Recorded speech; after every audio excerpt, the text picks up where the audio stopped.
Welcome to Helpful Solutions. In this video, we will discuss simple steps to troubleshoot how to fix no sound on Asus laptop. Let's dive in. The first step is to verify volume and connections. You have to verify that laptop's volume is not muted and is set to an audible level. Confirm external speakers or headphones are properly connected. The next step is to set correct playback device. You have to right-click the speaker icon in the taskbar and select Sounds.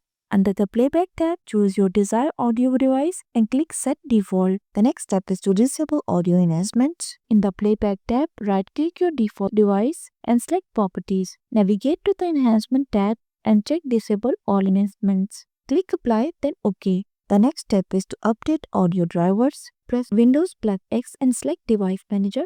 Expand sound, video, and game controllers. Right-click your audio device and choose Update Driver. After this, you have to select Search automatically for Update Driver software. The next step is to run Windows Audio Troubleshooter. Go to Settings, open Update and Security, open Troubleshoot, select Playing Audio and click Run the Troubleshooter. And there you have it. If you found my video helpful, please like, share and subscribe to my channel for more practical tips. Thanks for watching.